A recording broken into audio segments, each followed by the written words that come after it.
दोस्तों, स्वागत है आप सबका। आखिरकार मार्वल ने वो कर ही दिया जिसका सब इंतजार कर रहे थे। एवेंजर्स डूम्सडे का official captain America teaser trailer अब ऑनलाइन रिलीज हो चुका है। ये वही टीजर है जो पिछले हफ्ते थिएटर्स में चल रहा था और अब हमें इसका एचडी वर्जन मिल गया है। और मजेदार बात यह है कि कुछ दिनों में थॉर वाला टीजर भी आने वाला है। उस पर मैं पहले ही एक वीडियो बना चुका हूं जिसका लिंक आपको डिस्क्रिप्शन में मिल जाएगा। लेकिन यहाँ सबसे अजीब बात यह है कि ये कैप्टन अमेरिका टीजर दुनिया के हर अवतार फायर एंड ऐश शो से पहले नहीं चला। मतलब कुछ देशों में लोग अवतार देखने गए और उन्हें ये टीजर मिला ही नहीं। आज इस वीडियो में हम इस टीजर का पूरा ब्रेकडाउन करेंगे, तो अंत तक बने रही। ये ट्रेलर फाइनली कंफर्म करता है कि क्रिस एवंस वापस आ रहे हैं स्टीव रॉजर्स के रूप में। और ऑनेस्टली अगर वो डूम्सडे में आ रहे हैं तो अवेंजर्स सीक्रेट वॉर्स में भी उनका होना ऑलमोस्ट तय है। हमें स्टीव के हाथ में एक छोटा सा बच्चा दिखाई देता है और ये साफ इशारा है कि मूवी में कुछ सालों का टाइम जंप होगा। अब कॉमिक्स की बात करें तो मेन टाइमलाइन में स्टीव का कोई बच्चा नहीं है। हालांकि कुछ ऐसी ऑल्टरनेट टाइमलाइन जरूर है जिसमें हमें उसके बच्चे दिखाई देते हैं। जैसे एक्समैन के रोग कैरेक्टर के साथ उसकी एक बेटी है जिसका नाम सारा रॉजर्स है। वो अपने सुपर हीरो टाइटल क्रूसेडर से भी जाने जाती है। इसके अलावा नताशा रोमानोफ यानी ब्लैक विडो के साथ भी उसका एक बच्चा है जिसका नाम जेम्स रॉजर्स है। और अवेंजर्स डिसअसेंबल्ड नाम की स्टोरी लाइन में तो उसके स्कारलेट विच के साथ 2 बेटे थे। लेकिन मुझे लगता है कि ये टीजर एक बहुत पुराने ईस्टर एग को पे ऑफ करने के लिए बनाया गया है, जो रूसो ब्रदर्स ने captain America the winter soldier में टीज किया था। विंटर सोल्जर में एक सीन है जहां ओल्ड पेगी कार्टर बेड पर लेटी दिखाई देती है। उस सीन के दौरान वो अपने बॉयज का जिक्र करती है। हालांकि हमें उनका चेहरा कभी दिखाया नहीं गया, लेकिन रूसो ब्रदर्स ने एक इंटरव्यू में कहा था कि जब उन्होंने वो सीन लिखा था तब उनका इरादा था कि वो स्टीव रॉजर्स के बेटे हों। लेकिन उस वक्त एमसीयू के पास इसका पे ऑफ करने का कोई तरीका नहीं था। अगर इस इंटरव्यू की बातों को हम इस टीजर से जोड़े तो वो दिखाया गया बच्चा वही पहला बेटा हो सकता है जिसका जिक्र विंटर सोल्जर में किया था। पूरे टीजर में म्यूजिक कंपोजर एलन सिल्वेस्ट्री का क्लासिक एवेंजर्स थीम चलता है, लेकिन एक उदास वर्जन में। अब टाइमलाइन की बात करें तो मार्वल टाइम ट्रैवल रूल्स के हिसाब से जब स्टीव टाइम ट्रैवल करके पीछे जाता है तब उसने अनजाने में एक अल्टरनेट ब्रांच टाइमलाइन बनाई जो अब मेन टाइमलाइन के पैरेलल चल रही है। ये ब्रांच मेन टाइमलाइन से उसी वक्त स्प्लिट हुआ जब स्टीव पास्ट में पेगी के साथ बसने चला गया। तो इस हिसाब से दोनों टाइमलाइन इंडिपेंडेंटली अब अलग अलग है और एक दूसरे के पैरेलल चल रहे हैं।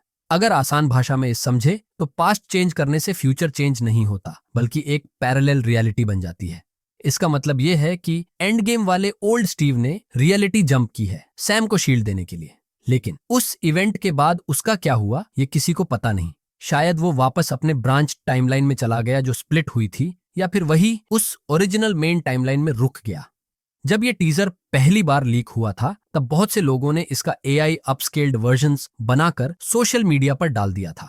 बाद में डिज्नी को बहुत मुश्किल से वो वीडियोस हटवाने पड़े। लेकिन उस समय सब सोच रहे थे कि ट्रायम्फ मोटरसाइकिल शायद एआई ने वीडियो अपस्केल के दौरान गलती से डाल दी थी, क्योंकि बहुत से लोग पूछ रहे थे कि स्टीव हार्ले क्यों नहीं चला रहा।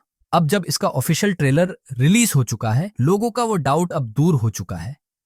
टीजर के एक सीन में स्टीव अपना एंड गेम वाला सूट स्टोरेज में रखता दिखाई देता है। इससे लगता है कि वो उस सूट का इस्तेमाल कर चुका है, शायद बाकी इन्फिनिटी स्टोन्स लौटाने के मिशन पर। तो एक ट्विस्ट ये हो सकता है कि स्टीव पहले पेगी के साथ रहने गया और फिर स्टोन्स लौटाने गया, जो एंड गेम के एंड से अलग इंटरप्रिटेशन है।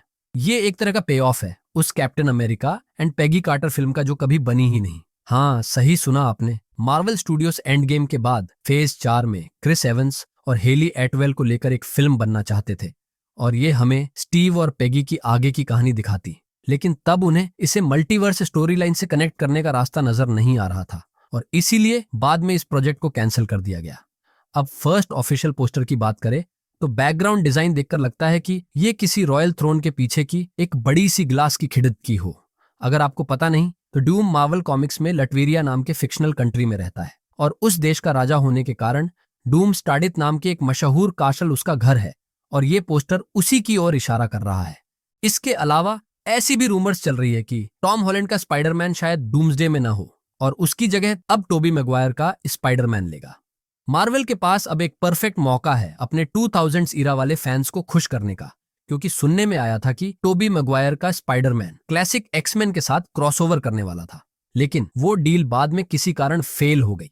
तब केविन फाइगी एक्समैन मूवी पर एसोसिएट प्रोड्यूसर के रूप में काम कर रहे थे उन्होंने इस आइडिया को संभाल कर रखा और बाद में 2012 वाले द एवेंजर्स फिल्म में लागू करने की कोशिश की, पर वो फिर से नाकाम हो गए। इसका जिक्र उन्होंने एक इंटरव्यू के दौरान भी किया था, ये बताते हुए कि कैसे आयरन मैन 1 का post credit scene Toby Maguire के स्पाइडरमैन को एवेंजर्स फिल्म के लिए सेटअप करने वाला था, लेकिन सोनी और मार्वल के बीच बात नहीं बनी और वो ड्रीम अधूरा ही रह गया। पर अब किस्मत ने वो मौका फिर एक बार मार्वल के सामने रखा है और इसका फायदा वो बिल्कुल उठाएंगे। अब आपकी बारी। आपको कैप्टन अमेरिका टीजर कैसा लगा? क्या आप टोबी मैगवायर के स्पाइडरमैन को एक्समैन के साथ इंटरेक्ट करते देखना चाहेंगे? नीचे कमेंट्स में जरूर बताना। वीडियो को लाइक करना और चैनल को सब्सक्राइब करना न भूलें ताकि आप मार्वल की कोई लेटेस्ट अपडेट मिस न करें। और हमेशा की तरह देखने के लिए बहुत बहुत धन्यवाद।